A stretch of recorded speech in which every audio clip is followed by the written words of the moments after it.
तो आपको बता रहे हैं कि निर्मला सीतारमण अब से थोड़ी देर बाद ये सुचरिता, हम बजट की कॉपीज भी दिखा रहे हैं दर्शकों को जो संसद भवन पहुंची हैं।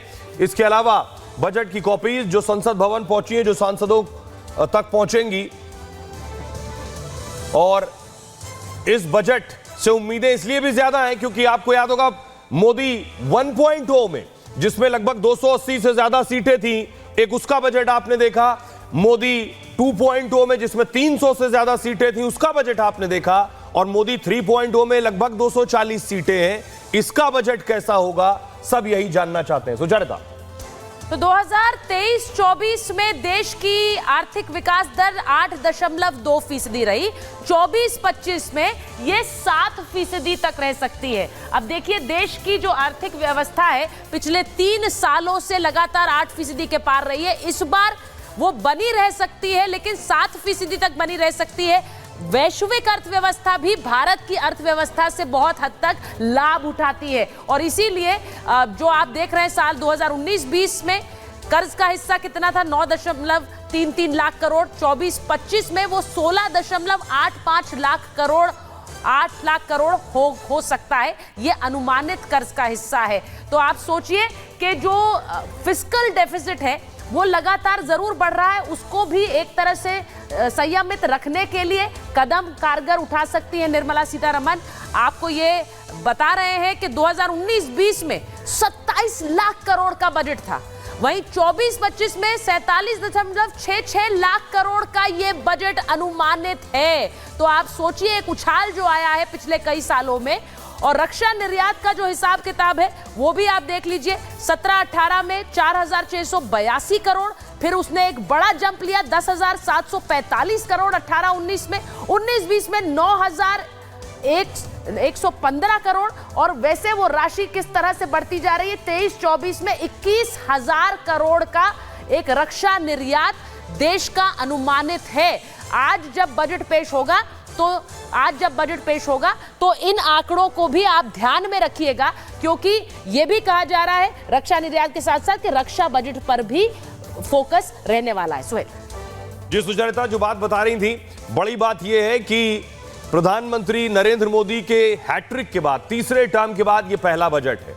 इसलिए बहुत लोग लुभावन होगा, इसकी उम्मीद कम है क्योंकि घाटा बढ़ रहा है, उस घाटे को भी काबू करना है। सीधे आपको लिए चलते हैं, हमारे साथ महिमा विजय चौक से जुड़ रही हैं और अनामिका गाजियाबाद से हैं विजय चौक पर। महिमा है। महिमा, हम तस्वीरें दिखा रहे हैं दर्शकों को कि वित्त मंत्री निर्मला सीतारमण पहुंच चुकी हैं संसद भवन। कैबिनेट के सामने ये बजट रखा जाएगा और क्या उम्मीदें हैं, अंदर फोटो ऑप भी होगा। साथ ही साथ वित्त मंत्री जो जानी जाती हैं सबसे लंबा बजट भाषण के लिए भी, लगभग 2.5 घंटे से ज्यादा का बजट भाषण का रिकॉर्ड भी वित्त मंत्री के नाम है। इस बार कैसा लग रहा है बजट, लोग क्या उम्मीद कर रहे हैं? देखिए, आज उम्मीदों का दिन है और आज मोदी 3.0 का दिन भी है। कह सकते हैं कि आज बजट का दिन काफी ज्यादा बड़ा दिन है और इसका इंतजार पूरा देश कर रहा है। 11 बजे का वो वक्त होगा जब वो बजट पेश करेंगे। लेकिन एक बार आपको फटाफट से हम तस्वीरें दिखा देते हैं। आज आपको तस्वीरें दिखाएंगे और इसी रूट से होते हुए अभी केंद्रीय वित्त मंत्री निर्मला सीतारमण गुजरी हैं और राष्ट्रपति से उनकी मुलाकात हुई। वहां पर कुछ देर वो रही। हालांकि 9:45 का वो वक्त था जब उनको निकलना था, लेकिन थोड़ा सा लेट 9:55 के आसपास उनका काफिला यहाँ से अभी जस्ट निकला ही है। और अभी वो आप तस्वीरें दिखा भी रहे थे कि वो वहां पर पहुंची और 10:15 का वक्त होगा, कैबिनेट की मीटिंग होने वाली है और इस वक्त लगातार आपको तस्वीरें दिखा भी रहे हैं। लेकिन सबसे बड़ी बात कि आज उम्मीदों का दिन, जैसा कि मैंने आपको पहले भी बताया था, और उम्मीद पूरे देश को है। उम्मीद महिलाओं को भी है, उम्मीद युवाओं को भी है, गरीबों को भी है, किसानों को भी है कि किसान सम्मान निधि आज बढ़ जाएगी। 6,000 किसान सम्मान निधि थी, उसको बढ़ाकर 8,000 भी अगर किया जाएगा तो किसानों की बड़ी मदद हो जाएगी।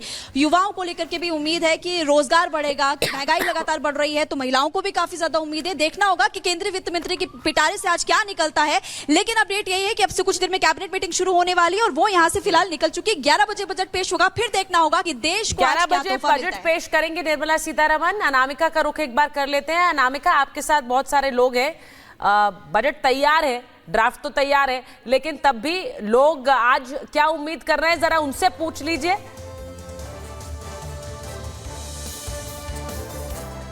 सुचरिता, कुछ मिनटों का वक्त ही बचा है जब बजट पेश होगा। लोग हैं, आम लोग, और क्योंकि ये सब लोग रिटायर्ड हैं, अलग अलग सेक्टर में काम कर चुके हैं, मैं उनसे तो बात करूंगी। सूर्य मैथिल राजनीतिक विश्लेषक भी इस वक्त मेरे साथ हैं। अर्थव्यवस्था पर सवाल खड़े कर रहे थे संजय जी, आपने सुना होगा और आप मुस्कुरा रहे हैं।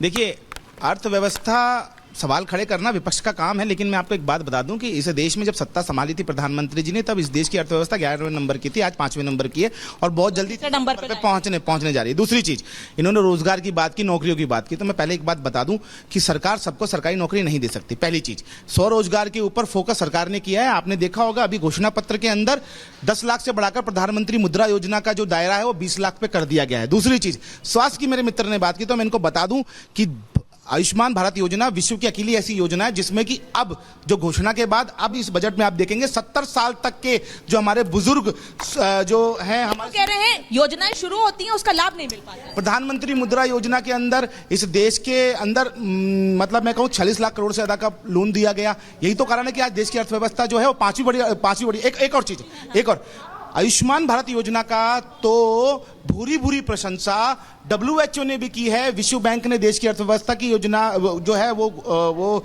मैं ये कहूं कि प्रशंसा की है। और एक और बात कि आप जहां बैठे हैं, ये जो क्षेत्र था पश्चिमी उत्तर प्रदेश, अभी जेवर का एयरपोर्ट जब स्टार्ट हो जाएगा तो एशिया का सबसे बड़ा और विश्व के लोग वही तो कह रहे हैं कि यहाँ पर प्रॉपर्टी के रेट अभी से इतने हाई हो गए हैं। जेवर एयरपोर्ट खुल जाएगा, जेवर एयरपोर्ट की शुरुआत जो कि इस साल होनी है, जब वो हो जाएगा, उसकी शुरुआत हो जाएगी तो प्रॉपर्टी रेट भी हाई हो जाएंगे, लेकिन महंगाई भी साथ में बढ़ रही है। जो लोग यहाँ रहने वाले, मैं उनसे भी बात करूं, लेकिन फरीदाबाद का रुख करती हूँ। शिखा इस वक्त हमारे साथ है, जो महिलाओं के साथ मौजूद है। महिलाओं पर सबकी नजर होती है। शिखा, क्या कह रही है महिलाएं बजट को लेकर? बिल्कुल अनामिका, देखिए महिलाओं पर नजर होती है, लेकिन महिलाओं की नजर उस बजट पर होती है जो उनके किचन को कंट्रोल कर सके। एक बार बात करते हैं, आप क्या कहना चाहेंगी? मैं चाय पे चर्चा करना चाहती हूँ। देखिए, चाय पर चर्चा करना चाहती हैं। चाय जो कॉमन, चाहे नीचे का रिक्शे चलाने वाला हो, ऑटो चलाने वाला हो, चाहे कोई टाटा बिरला हो, सबको चाय पीनी है। एक रिक्शे चलाने वाला 1 कप चाय पी के पूरा दिन अपना काट लेता है, पर आज चाय देखो, दूध देखो 70 रुपए लीटर, ठीक है, बेचारा कितना दूध डाल लेगा उसमें, चलो उसको भी नहीं डालेगा। अदरक पे आ जाओ, जिसका स्वाद होता है 20 रुपए पाव अदरक मिलेगा, 80 रुपए पाव मिल रही है। यानी कि चाय बहुत महंगी पड़ रही है। महंगी, 10 रुपए में इतनी सी चाय मिलती है, वो क्या पी लेगा बेचारा, ठीक है। इतनी चाय पिए तो भी हाँ भी चाय कुछ पी है, लगता ही नहीं, डाढ़ भी गिली नहीं होती बेचारे की चाय के चक्कर में। हम अपने किचन में घुसते हैं, उस अदरक का स्वाद भी आना बंद हो गया। 60 रुपए में तो इतनी सी डालते हैं, कह रहे इतनी सी डाले तो फिर कहाँ से स्वाद। ठीक है, और आप क्या कहना? मैं कॉस्मेटिक की बात करना चाहूंगी। देखिए, बहुत तेजी से हम बढ़ेंगे, यह सबकी हमारी आशा है। यार मुंह पे लगाओगे ना माइक, ना तुम्हारे कैमरा में। अरे सर माइक पर लगाने। तो आपने सुना अनामिका वहां पर बहुत सी महिलाओं के साथ एक रेजिडेंशियल कॉलोनी में थी। शिखा महिलाओं के साथ, गृहिणियों के साथ थी। हमारे साथ स्टूडियो में चंद्र प्रकाश जी आ गए हैं, मास्टर शिवराज सिंह हैं, किसान नेता हैं, प्रेम कुमार जी हैं।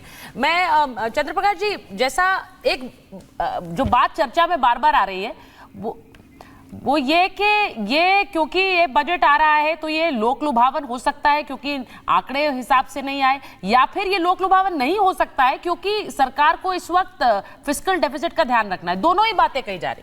देखिए, फिस्कल डेफिसिट की जहाँ तक बात है, जो भी आंकड़े थे सरकार जो भी प्रोजेक्ट कर रही थी उसके करीब है, 5.1 की भी बात है, और सरकार कहीं फिजूल खर्ची करने वाली नहीं है, ये तो उनकी नीतियाँ स्पष्ट हैं, उसमें दिखाई देता है। लोक लुभावन की जहाँ तक बात है, देखिए इस सरकार ने जब लोकसभा चुनाव से जस्ट पहले जो चुनाव अंतरिम बजट था उसमें भी लोक लुभावन जब नहीं किया इन्होंने, तो अभी कोई लोक लुभावन करेंगे तो इसकी आशा करना हमें व्यर्थ, मतलब हमें आशा नहीं करना चाहिए। लोक लुभावन का मतलब अगर हम इनकम टैक्स की दरें कम करना या उसमें कोई छूट पाना समझ रहे हैं तो ठीक है, वो आशा हम कर सकते हैं थोड़ी देर तक। अभी जो भी होना होगा, अगर होना होगा तो होगा, नहीं होगा तो नहीं होगा। बाकी जो बहुत सारी चीज़ें अब टैक्स के, अब बजट के दायरे से बाहर हैं, जैसे GST जैसे चीज़ों का जो सस्ता महंगा, कुछ चीज़ें इंडिकेशन मिलती हैं हमें, लेकिन ज्यादातर अब चीजों का दाम घटना बढ़ना ये सब GST। चंद्र प्रकाश जी, वो सवाल इसलिए पूछा मैंने क्योंकि उस समय फुल कॉन्फिडेंस के साथ सरकार फुल नंबर्स के साथ वापसी की बात कर रही थी। इस बार जब वो नहीं हुआ है तो क्या उसका भी बजट पर असर पड़ता है? थोड़ा सा इनको एक सकारात्मक संदेश तो देना ही होगा। सरकार कोई ऐसा तो है नहीं कि बिल्कुल वो कोई डंडा लेके खड़ी हुई है, उनको एक सकारात्मक संदेश जनता को, एक देश को देना होगा, क्योंकि अभी एक नकारात्मकता इस देश में अभी चुनाव के रिजल्ट आने के बाद से है, वो दिखाई देता है। चूंकि ये राजनीतिक दल है वो जरूर करेंगे। किसानों का मुद्दा बहुत जेन्युइन है, जो बेरोजगारी का विषय है वो है, महंगाई का विषय भी, महंगाई विशेष रूप से फूड इन्फ्लेशन, वो एक चिंता की बात है। सरकार को उन तीनों विषयों को देखना होगा। नहीं, नकारात्मकता क्यों दिखाई देती है? देखिए, नकारात्मकता का मतलब ये है कि चुनाव जो ओबियसली जो जितनी सीटें एक्सपेक्ट कर रहे थे उतनी सीटें आई नहीं, और अभी अब आगे एक चीज, हरियाणा महाराष्ट्र जैसा महत्वपूर्ण चुनाव है, झारखंड का चुनाव। तो आपको नहीं लगता इसके लिए स्टेट पर ज्यादा फोकस करेंगे? जैसे महाराष्ट्र में अभी लाडला योजना शुरू हो रही है, और हरियाणा में उस राज्य पे जहां चुनाव है वहां फोकस करेंगे। मास्टर स्वराज, मेरा सवाल आपसे है कि किसानों के लिए अगर आप देखिए कि तो सबसे ज्यादा पैसा अगर खर्च हो रहा है तो वो रूरल सेक्टर के लिए खर्च हो रहा है, चाहे आपका आयुष्मान भारत से जुड़ी बात हो, या फिर आपका किसान निधि की बात हो, या फिर आप बात करिए जो फ्री राशन मिल रहा है, 2 लाख करोड़ से ज्यादा उस पर खर्च हो रहा है। किसान अब क्या उम्मीद कर रहा है सरकार से? एक तो आपने रूरल एरिया की बात करी, मैं आपसे आपके चैनल के माध्यम से सरकार से अनुरोध करना चाहूँगा कि हमने एक मांग की थी घरों की घरौनी बनाने के लिए गाँव में। वो घरौनी का स्वामित्व योजना के तहत माननीय प्रधानमंत्री जी ने कानून बनाया, हमने उसका धन्यवाद प्रस्ताव पास करते हैं भारतीय किसान लोक शक्ति की तरफ से। लेकिन जैसे आज हम नोएडा में बैठे हैं, ग्रेटर नोएडा यमुना विकास प्राधिकरण है, इनके अंदर जो गाँव आ रहे हैं इनको महानगर घोषित कर दिया, और इन गांवों में घरौनी नहीं बन रही है, जबकि सबसे ज्यादा जरूरत इन्हीं गांवों की है। किराए पे अगर मकान दे दे, उसका अपने ग्राम समाज के एरिया में पुराना मकान बना हुआ है, किराया देना बंद कर दे तो कोई नहीं जा सकता। तो इसलिए हम कहते हैं कि जो महानगरों के अंदर गांव हैं उनमें भी घरौनी बनाया, घरौनी नहीं बना सकते तो इसी के समकक्ष मकानों की मकानी बनाई जाए, ऐसा कानून लाएं ताकि उनको भी एक सरकारी दस्तावेज हाथ में आ जाए, जो काफ़ी पुराने 50-700 साल पुराने उनके मकान हैं। दूसरा, जो आपने आयुष्मान की बात की, आयुष्मान कार्ड अच्छी योजना है, हम सरकार के लिए धन्यवाद करते हैं, लेकिन आयुष्मान कार्ड में सुधार करना होगा। एक तो जिसकी वार्षिक आय 3 लाख रुपए से कम है जिस परिवार की, उन सब परिवारों को बच्चे से लेके बूढ़े तक का आयुष्मान कार्ड बनाना होगा। सभी प्राइवेट अस्पतालों को उसमें लाना होगा, सारी बीमारियों को उसमें लाना होगा, और ओपीडी को भी उसमें लाना होगा। जो ओपीडी हम दिखाते हैं इस बजट, इसके साथ साथ रेल बजट, रेल पर भी सबकी नजर रहती है कि आखिर रेलवे में क्या सुधार हो रहा है। लोगों की शिकायतें भी हैं, ये मैं आपको दिखा रहा हूं, ये आप देख रहे हैं देश का रेल बजट 63,000 करोड़ का ये रेल बजट है, और इसका बड़ा हिस्सा सैलरीज और पेंशन में भी जाता है।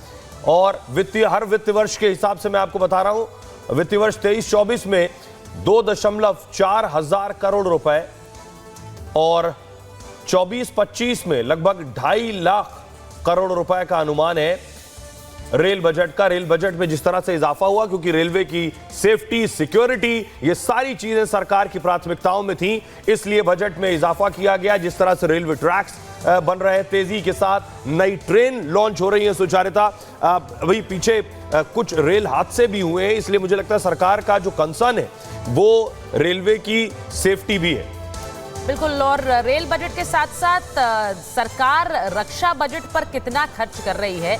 रक्षा बजट को लेकर 6.21 लाख करोड़ का अनुमानित खर्चा इस बार 24-25 में नजर आता है, यानी 23-24 से वो बढ़ा है। 5.94 लाख करोड़ रुपए साल 23-24 के बजट में रक्षा पर खर्चा किया गया, यानी डिफेंस बजट पर, और ये 22-23 में 5.25 लाख करोड़ था।